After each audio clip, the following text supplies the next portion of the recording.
Baik, waktunya saya persilakan untuk kelompok ini untuk menyampaikan apa yang sudah dibaca dalam modulnya. Silakan.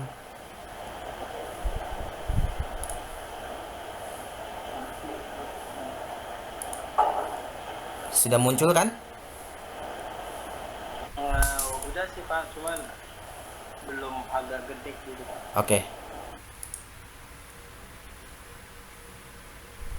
Ya sudah Pak.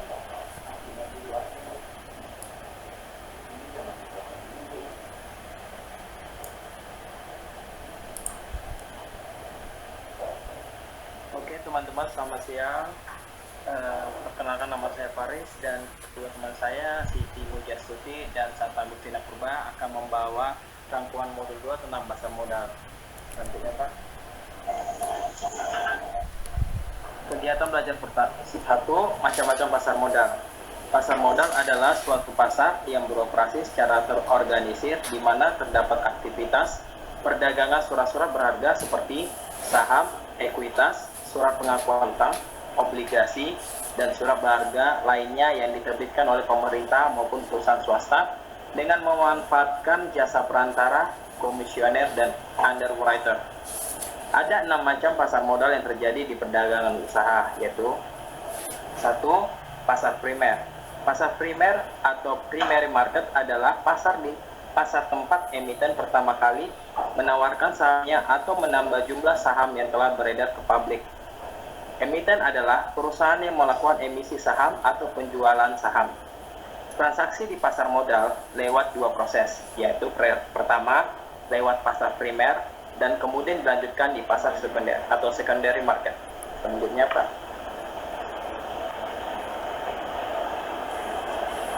Kedua, banker investasi. Emiten yang melakukan IPO atau Initial Public Offering tidak dapat menjual sahamnya langsung ke investor, tetapi harus lewat bankir investasi. Bankir investasi ini menjadi perantara emiten dengan investor. Proses ini disebut sebagai penjaminan emisi atau underwriting, dan bankir investasi juga sering disebut sebagai penjamin emisi atau underwriter. Ketiga, proses pembelian saham perdana. Masyarakat yang bertindak sebagai investor dapat membeli saham baru melalui proses IPO dengan memesan melalui bankir investasi yang bertindak sebagai penjamin emisi atau underwriter. Investor tidak dapat menjual saham yang dibeli di pasar primer. Pasar primer hanya digunakan untuk membeli saham saja. Investor nantinya dapat menjual sahamnya di pasar sekunder. Proses ini akan memakan waktu sekitar 15 hari sejak tanggal efektif penjualan di pasar primer. Setelah saham IPO muncul dan terdapat di pasar sekunder, investor dapat menjualnya jika diinginkan atau menyimpannya untuk dijual di kemudian hari. Emiten yang melakukan IPO wajib menyiapkan dokumen prospektus ini yang berisi informasi perusahaan penerbit sekuritas, informasi laporan keuangan 2 tahun terakhir, dan informasi lainnya berkaitan dengan sekuritas yang ditawarkan. Selanjutnya Pak. Keempat, pasar sekunder. Sekuritas baru yang telah selesai dijual pada pasar primer melalui bankir investasi, sekuritas tersebut diperdagangkan untuk publik di pasar sekunder bersama-sama dengan sekuritas-sekuritas perusahaan lain yang telah berada di pasar tersebut. Di pasar sekunder ini, investor dapat melakukan transaksi jual dan beli saham yang beredar. Pasar sekunder dapat berupa over the counter atau OTC dan bursa efek atau stock exchange. Kelima, rekening margin. Posisi sekuritas di rekening margin dapat berupa posisi panjang, datar maupun pendek. Posisi long atau panjang menunjukkan investor memiliki sekuritas positif di rekeningnya. Posisi flat menunjukkan bahwa semua sekuritas sudah terjual. Posisi short terjadi akibat penjualan pendek atau short sale, yaitu investor menjual sekuritas yang belum dimilikinya tetapi meminjam dulu dari broker. Pada tanggal penyelesaian, pelanggan menjadi pemilik legal saham yang ia beli atau melepas jika saham dijual. Mayoritas pelanggan mengizinkan perusahaan pialang untuk menyimpan saham dengan nama khusus, yaitu nama perusahaan pialangnya. Pelanggan akan menerima laporan bulanan yang menunjukkan posisi kas, sekuritas yang dimiliki, dan dana yang dipinjam dari perusahaan pialang. Selanjutnya Pak. Keenam, penjualan margin. Investor dapat menambah pembelian dengan melakukan margin pinjaman ke perusahaan pialang.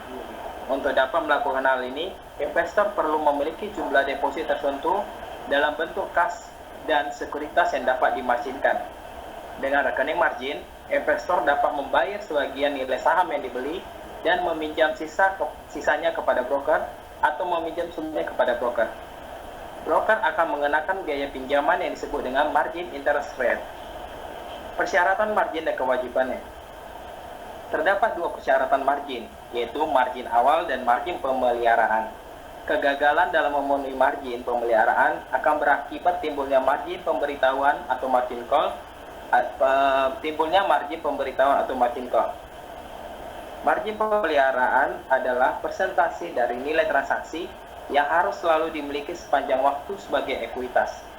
Margin pemeliharaan dapat dikatakan sebagai jumlah minimum absolut dari ekuitas yang harus dipegang investor sepanjang waktu. Rumusnya adalah margin aktual sama dengan nilai pasar sekuritas dikurang pinjaman dibagi nilai pasar sekuritas.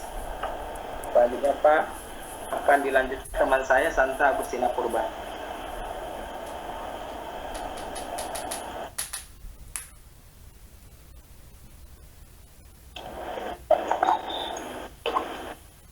Lanjut Pak, kegiatan belajar 2.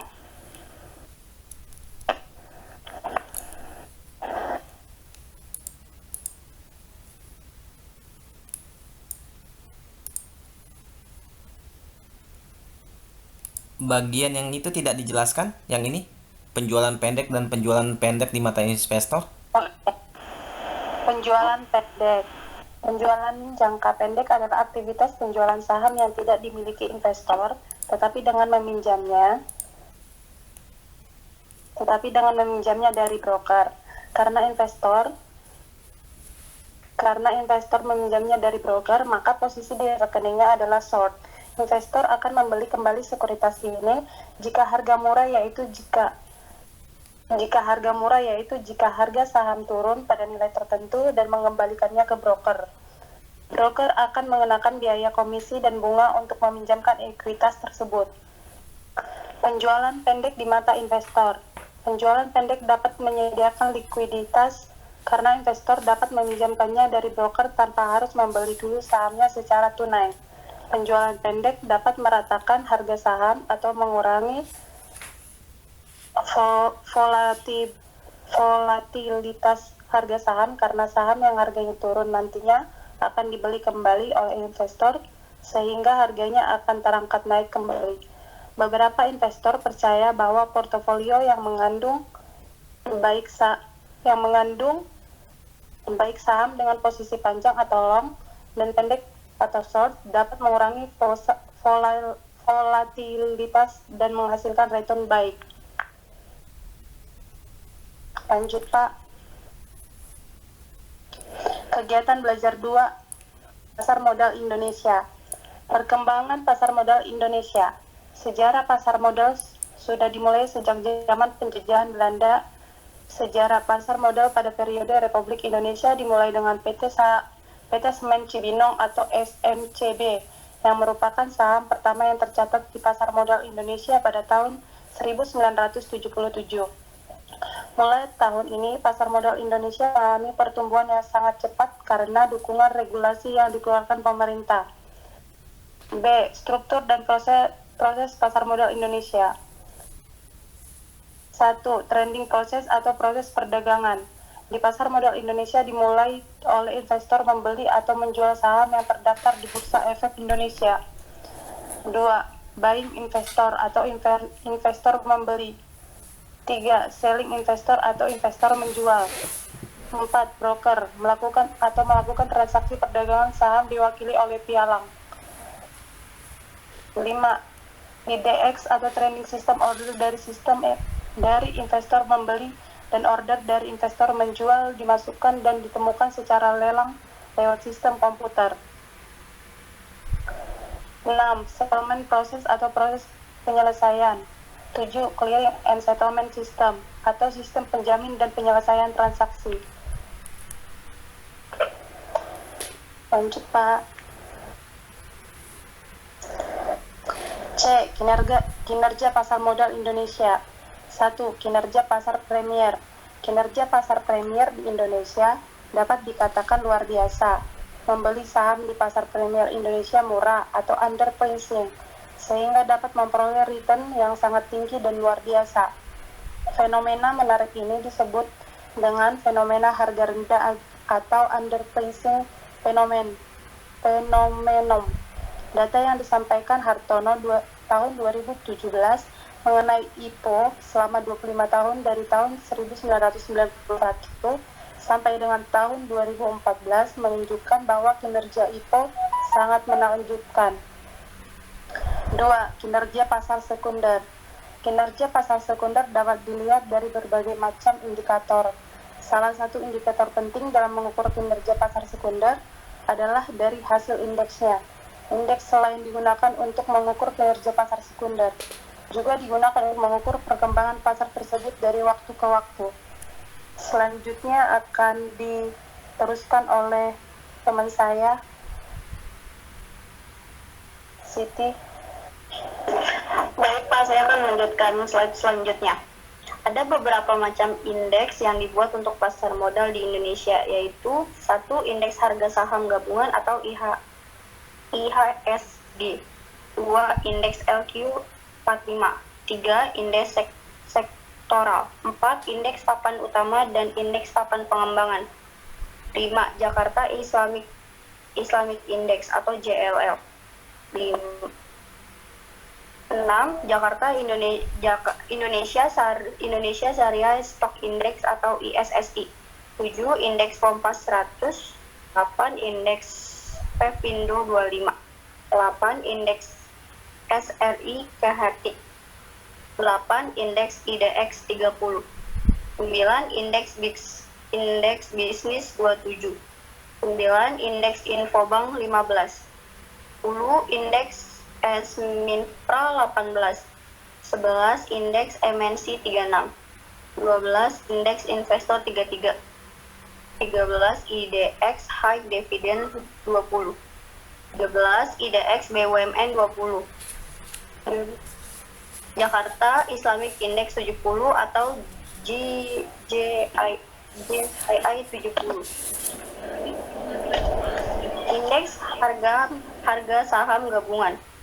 Indeks harga saham gabungan atau IHSG di BI dihitung menggunakan kapitalisasi pasar untuk saham biasa dan saham preferred.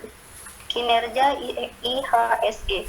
Perhitungan IHSG melibatkan semua saham di pasar modal Indonesia, sehingga kinerja IHSG juga merefleksikan kinerja pasar modal Indonesia. Kinerja terburuk dari IHSG terjadi pada tahun 2015, yaitu menghasilkan return negatif sebesar minus 12,13%. Kinerja terbaik IHSG selama 5 tahun terakhir terjadi pada tahun 2014, 2016, dan 2017, yaitu masing-masing menghasilkan return 22,29%, 15,32%, dan 19,99%. Terima kasih presentasi dari kelompok kami.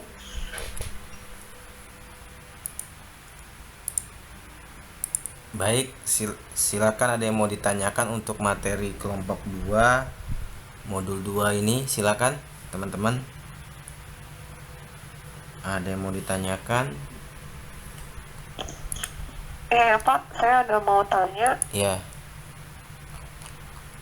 Aku mau tanya, kemarin itu kan kita belajar, yang minggu lalu itu kita kan belajar investasi. Kalau sekarang kan tentang pasar modal. Aku mau tanya, kalau manajer investasi sama bankir investasi itu sebenarnya sama atau enggak ya? Kalau beda itu apa yang beda? Itu aja sih, Pak. Yang nanya siapa ini? Aku dari Lili Dwi Arianti, Pak. Baik, Lili.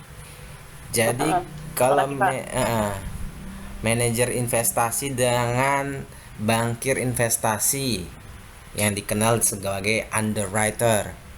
Ada yang mau coba menjawab dulu? Ini saya oper dulu ke teman-teman Saya kasih keaktifan di kelas, ada nilainya juga. Yang menanya dan menjawab silakan.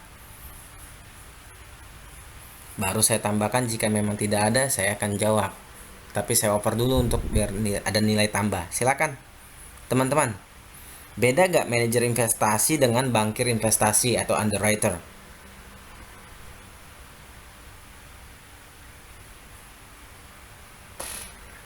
Ayo silakan, siapa tahu ada yang mau di kelompok ini. Ada Santa, Siti, Faris, atau yang lain. Beda tidak? Tadi ada dibahas tuh bankir investasi di halaman 2.3. Saya coba jawab dulu, Pak. Yang siapa yang jawab ini? Uh, Yang menjawab siapa? Novi, Pak. Novi. Iya. Ya, silakan Novi. Mereka berdua itu beda. Bankir investasi itu perantara antara emiten dengan investor. Sementara manajemen investasi itu yang mengatur investasi si ini si klien itu, Pak. Koreksi kalau salah, Pak. Ya, tadi siapa yang menjawab? Saya lupa mencatat namanya siapa? Novi. Novi, Pak. Ya, Iya. oke. Ada lagi yang mau memberikan pendapat selain Novi? Tadi Novi bilang katanya banker itu sebagai perantara, manajer investasi sebagai pengelola. Ada lagi? Teman-teman silakan. Punya pendapat lain? Sama atau tidak?